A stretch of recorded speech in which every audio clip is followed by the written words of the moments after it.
Hey, do you like the D? I hope you do, because I love the Ds.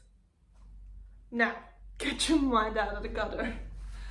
What I'm talking about is probably not what you're talking about or thinking about. What I'm talking about is the 3Ds of dog training: distance, distraction, and duration.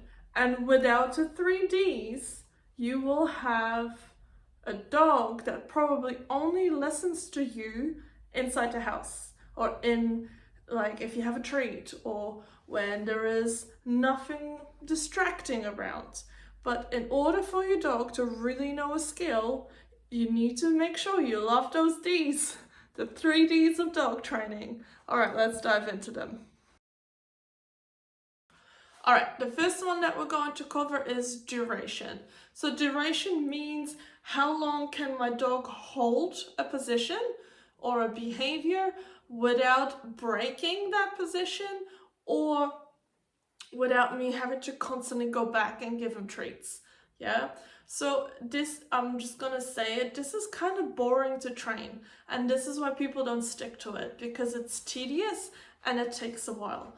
So what you're going to have to do is you start with like a sit and you count to 10 seconds, and then to 20 seconds, and then to 30, and then to a minute, and to 2 minutes, you know, and that's how you build duration. That's why your dog is able to do it longer than just you giving the treat and be done with it. So let's have a look what that looks like.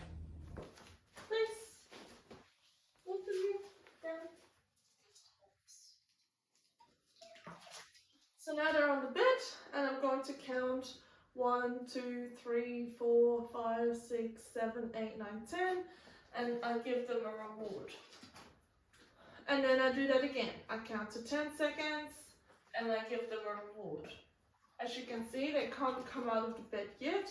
Now I want to count to 20 seconds. So imagine that I'm doing that, and then you give them a reward. All right, now that you've got a pretty solid stay duration, yeah, I would usually say between 30 seconds to a minute, that's when we're going to introduce distance. And distance simply means, can my dog stay in that position whilst I walk away, right? And what people tend to do straight away is walk really far. Like, don't do that. Just do teeny tiny steps or try and get a circle around them, but don't walk straight away, and try to not turn your back on your dog, because then they'll probably get up. Out of sight, so going around a corner, is really, really tricky for a dog. So you need to take your time when you do that one.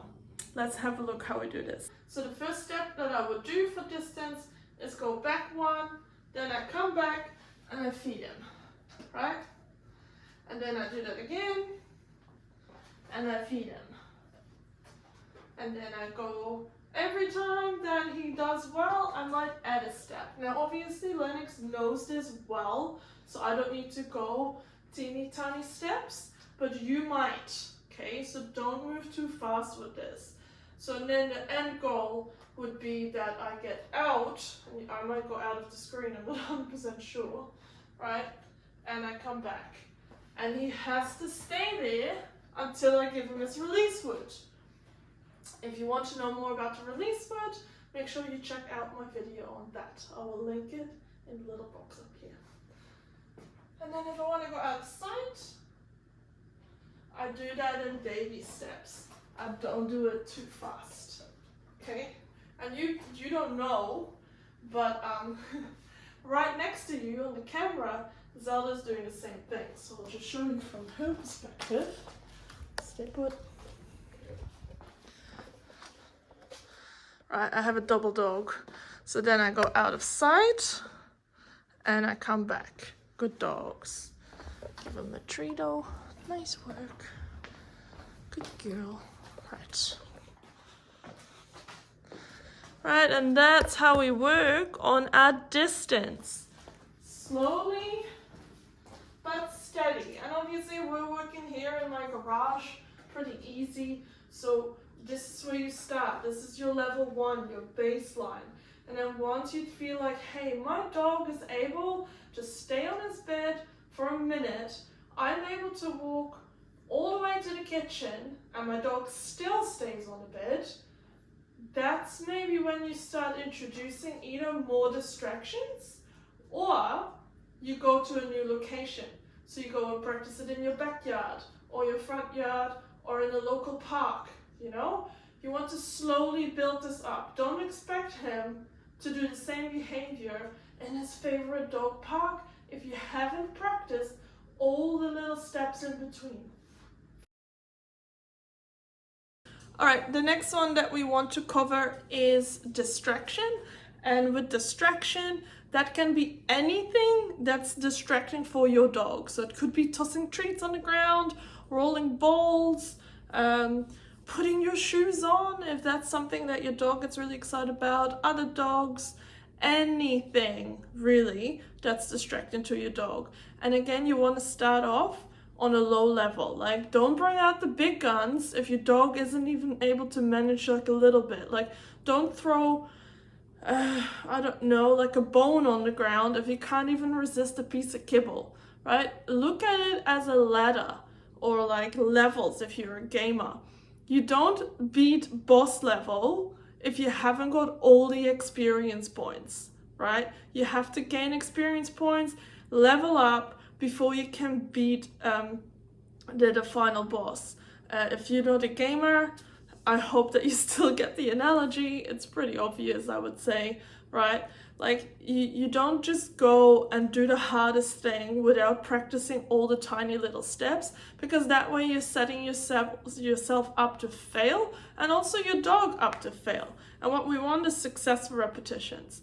By the way, this training doesn't have to take long, like 5 minutes a day is better than doing this for like half an hour, because you will get frustrated, your dog will get frustrated, because it is a little bit boring, right? Your dog doesn't just want to lie there the whole time doing nothing. I also recommend, as a quick tip, to not do this when your dog is like the most energetic. So wait until you've done your walk or you've done your morning play, and then you go, hey, I would like you to lie down and chill, and we'll practice our 3Ds, right? So for this one, we're going to work on distraction, and distraction could be something as simple as me working with a different dog. Yeah, they're so used to that, it isn't really a distraction. Good boy. All right, Zelda, I'm just gonna move her. What is a distraction to him? It could be me. See how he got up? I didn't prep him for it. He was like, "Oh my gosh, Mom, you dropped a treat." Please. Down. Leave it. So he can do it. Good boy. So those are all distractions for him, right? Like, he's like trying to hold his stay, his down stay, whilst I am dropping treats on the ground. Again, these treats aren't that interesting. So if I would pick nicer treats, it will become harder. Or I have this toy here that he rarely gets to play with. If I would toss that, leave it, good boy, then he might have more struggles with that. This rank thing, wow. Even me just throwing this like this around, or jumping around like a fool, right? That is all working on distraction. One that, leave it. One that a lot of dogs go wrong at is if we squat down next to them, like obviously not my dogs, but your dogs might be like, oh, what is she doing? Or even sitting on the ground like this, very inviting. Look who's slowly sneaking over. Little Zelda. Zelda, leave it. Aye. Sneaky my leggy, come over here. There we go. Yeah, and now everything kind of falls apart because the distractions are too high. He sees that I'm not paying attention.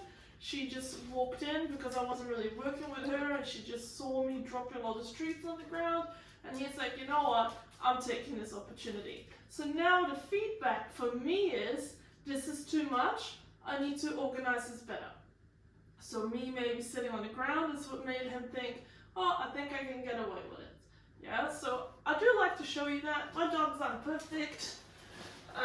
Good boy, lie down. I think it's good for you to see how mistakes can easily be made and how a dog isn't necessarily bomb-proof, right? So again, we can have our toys. I will have to say leave it on that, leave it. Good boy, right? Well done. And they get rewards for that. Good job for ignoring that. That's just, leave. There. Tiny little correction for breaking that, right? Because again, you can't resist the trees that touch his paws. Yeah, it's still pretty good. And now we're going to use that release word. Ready? Free. Now they know they can go. So that's how we practice our distractions. Right, so these are the 3 Ds.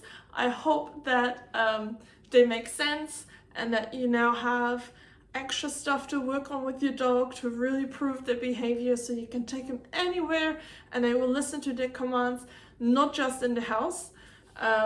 Let me know what you think in the comments. Like, subscribe, all the usual stuff. Happy training. See you next time.